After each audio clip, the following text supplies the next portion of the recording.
Hello, friends. It is December 19th, and we're getting really close to Christmas. You might be busy. I am busy as a pastor. I'm getting ready for Christmas service. You might be doing some last minute shopping or getting ready for a Christmas dinner, preparing grocery lists. And of course, there's all kinds of things to be done. All good things, as a matter of fact. But it makes us really, really busy. And those things that we have to do, our to-do lists, can seem in our mind to be much more important than they really are. But when you hear stories, the kind that we've been going over the last few weeks, it can really help us to keep our perspective on what's important and what's not so important. And so I want to share with you just two short stories today to help maintain that perspective of what's important and what's not important. The first comes from a tiny town called Parker in South Dakota. Now, I looked it up. Parker is a tiny town in today's standards, less than 2,000 people. But this story happens in 1917. And so how big it was then, I don't know. I assume it was very, very tiny.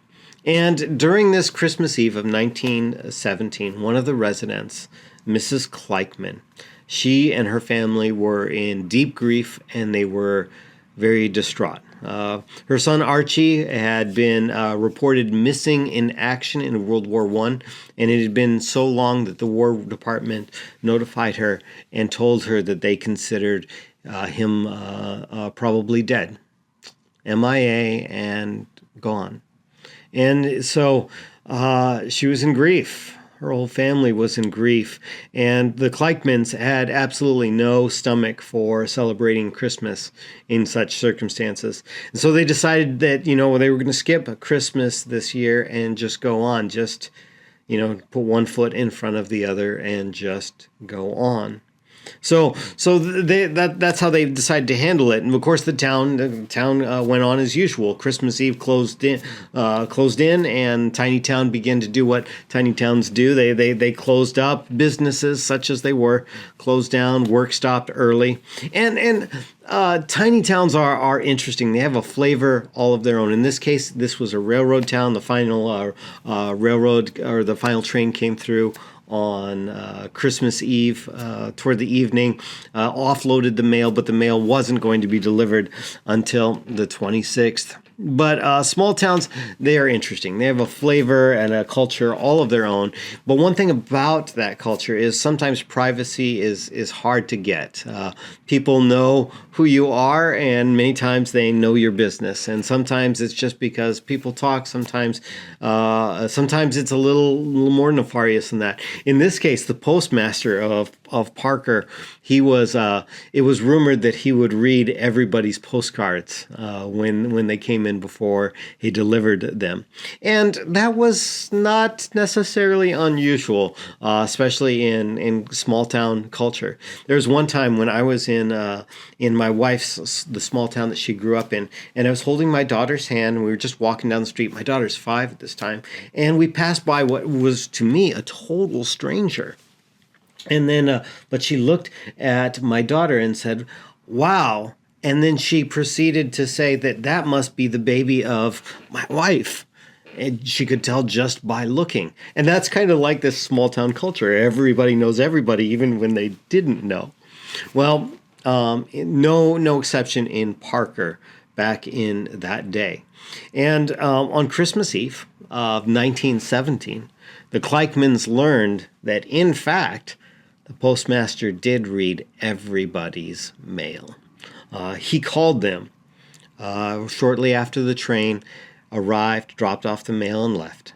He called them on the phone, and he wanted them to know that a postcard had come in for them.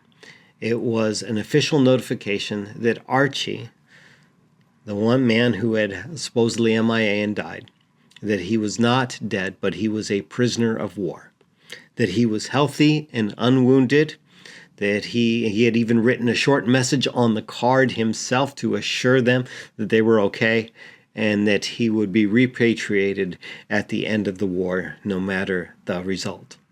So the Kleichmans that Christmas, they were absolutely delighted, of course, that the postmaster read the mail and had called them particularly on that day, on December 24th, rather than waiting for it to be delivered officially on the 26th. Because for them, that call completely changed Christmas. The Christmas that they were not going to celebrate and that they had not bought gifts for, that they had not decorated for, became for them the very best Christmas of all. For against all odds, they had Archie back. And compared to that, nothing else, not the superfluage of Christmas, nothing mattered. Another story to help us keep perspective happened in San Diego in 1942. There was a group of junior hires or middle schoolers, as we would call them. They decided they wanted to go out caroling for Christmas Eve. So they got together and then they wandered down to the main street of San Diego, which was Broadway at the time. And they walked down and they stopped at a wide plaza. There was a fountain in the middle of it, situated on grass. This is sunny Southern California where the cold doesn't stop the grass from growing all year long. But this was an interesting year for San Diego. It was wartime. They were one of the principal ports in the West Coast. So on this occasion in 1942, rather than everything as normal, there were servicemen of all kinds just wandering around in the warm California night because they didn't have leave to go home and go back to the state that they were from. They had to stay there. But it was Christmas, and so they had the time off. So there was nothing to do being off duty, but they couldn't go home. And so they were just kind of wandering around in the warm California night. And so the middle schoolers, led by Winnie Phillips, one of the young ladies among their number, she got to the fountain and thought this would be the best, good as place as any, really, to start singing. And so she began to sing Christmas songs backed up by her little troop of middle schoolers.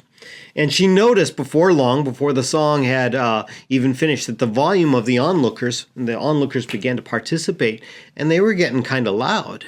And so they finished the song, and so she couldn't see how many people were around her because she was a little shorter than, of course, the servicemen. So she climbed up on the fountain, and what she saw just had her flabbergasted. There was a literal sea of servicemen flocking toward the fountain.